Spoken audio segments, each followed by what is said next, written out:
Hi beautiful people, happy Friday. I hope you guys are doing fantastic wherever you are in the world. Well, it seems as though Without a Crystal Ball has many Gypsy supporters excited that Gypsy is going to lose her baby to the state of Louisiana. Disclaimer.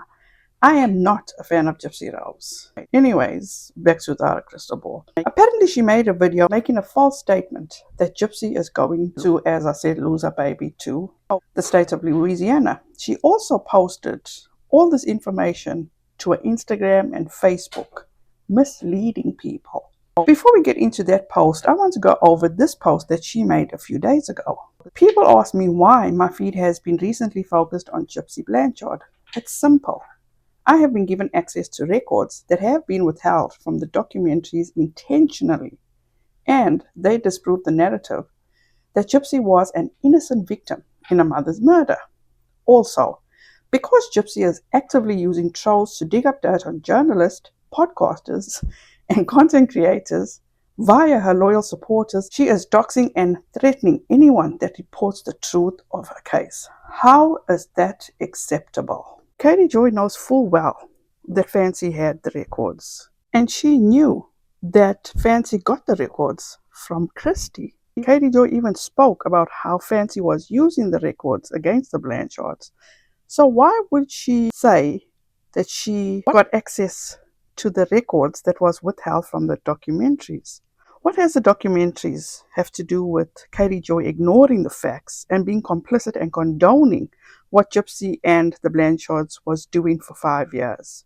And why lie, Katie Joy? Because you've said, Fancy has said how she has given you access to all the records. Katie Joy bragged how she was friends with the family for 5 years. And now she is crying wolf and saying how she was manipulated by them after being kicked out by the fold. And now Katie Joy has partnered up with Fancy, and that's fine. My question is that if Fancy got these records from Christy, why couldn't Katie Joy have gotten these records from Christy from the get-go?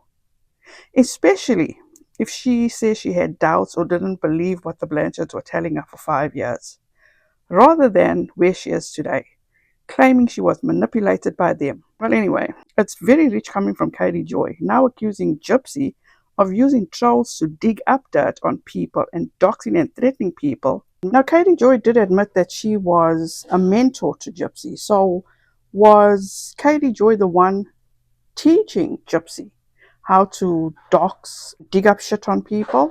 Because Katie Joy is notorious for doing these exact things that she is now accusing Gypsy of. And she is also accusing Brie of doing the same thing.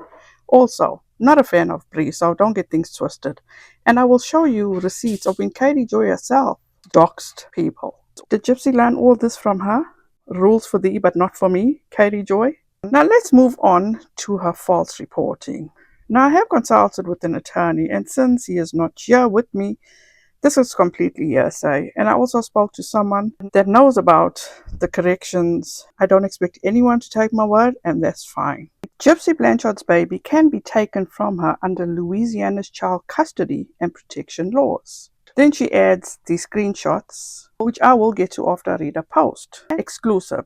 Gypsy Rose Blanchard's fantasy of having a family with her boyfriend Ken is a fantasy due to laws related to child custody and protection in Louisiana. In fact, Gypsy's conviction of murder prohibits her from having custody of her child under the law.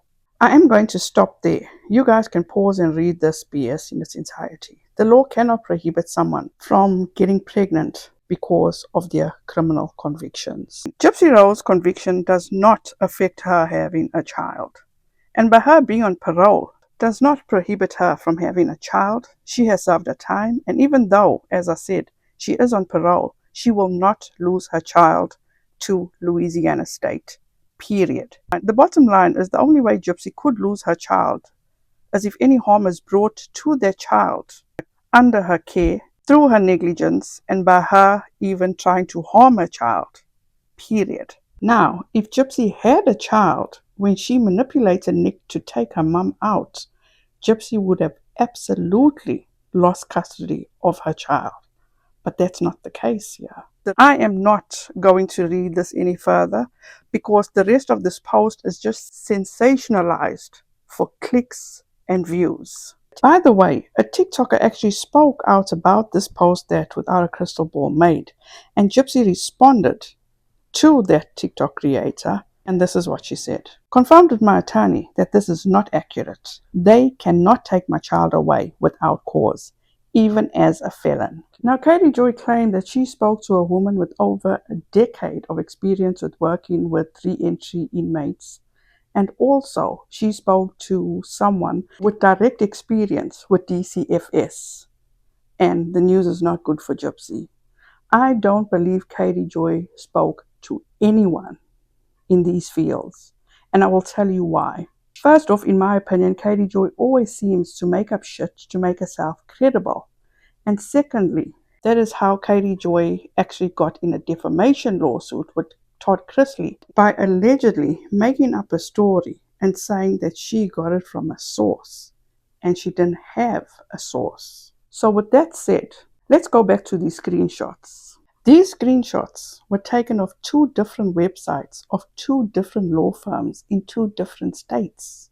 This screenshot that Katie Joy posted is from a website of Goldberg Jones, Divorce for Men, which is located in Oregon, and they have no offices in Louisiana. So why take info from that website? But as you can see, the screenshot that she has is from their website.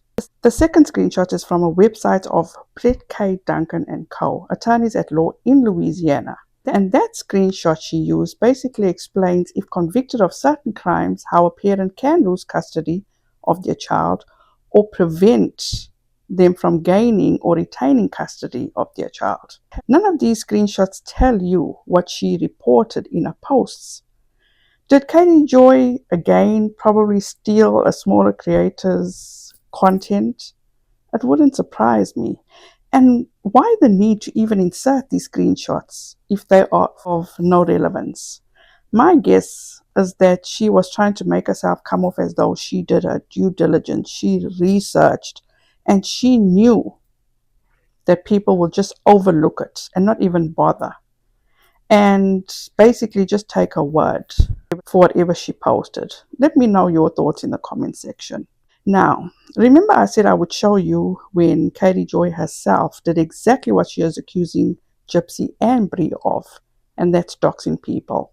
This is Without a Crystal Ball's post about Bree doxing people, which is absolutely fucked up. Funny. Are caught red-handed in a Discord dedicated to doxing and exposing anyone that speaks out against Gypsy. Within this Discord server that they've all been kicked out of, they plotted and planned and shared personal information, including full names, addresses, birth dates, and photos of content creators that they believed had wronged Gypsy. They also plotted and planned to get people and provoked people to go live with them. They bragged about leaving comments, and one specific person named Beth was caught sharing screenshots, not only of Morbid's Discord inside of this Discord, but she also took screenshots from Bree's Discord and shared them outside of this group, which ultimately got her busted and kicked from the server. And now Bree is trying to blame this on everyone else. Bree has gone on a panicking campaign to try to frame another creator, Resident Midnight, as the bad one that's trying to smear her and ruin everything. When the truth is, Bree is defending Beth because Beth was trolling inside of Morbid's personal Discord for his channel and taking screenshots for her, dumping them in a folder about him and all of the other content creators that are in his server, exposing their personal information, addresses, phone numbers, criminal charges, and anything they can to humiliate and threaten and intimidate people to stop talking about Gypsy Rose Blanchard. It's sick what they're doing. A bot installed in the server found that Beth was the one that was leaking information and taking screenshots.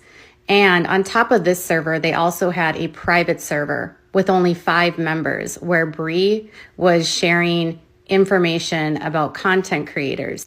Christy Blanchard also sent her best friend, Kara, to infiltrate the GBR Snark Reddit in order to gain information and access to personal information about snarkers on this Reddit in order to dox them and harass them. The entire scheme seems to be motivated to try to silence content creators and anyone that tries to speak the truth about the case against Gypsy Rose Blanchard. This was when Katie Joy was called out for doing the same thing Bree did. Just taking a little break. I was about ready to fall asleep. And then all of a sudden, boop, boop, boop, boop, my phone goes off and it's a YouTuber telling me that you just released the docs of another YouTuber named Creepshow. Shannon, the one that you've been beefing with, the one you've been fighting with. You released her docs in a Discord, allegedly. I watched the video. I clicked on the video that was sent to me, and this guy is explaining that he owns this Discord, and you went into his Discord, you were talking shit about Shannon, and then you released Shannon Creepshow's personal information. And I said to myself, whoa, that's crazy.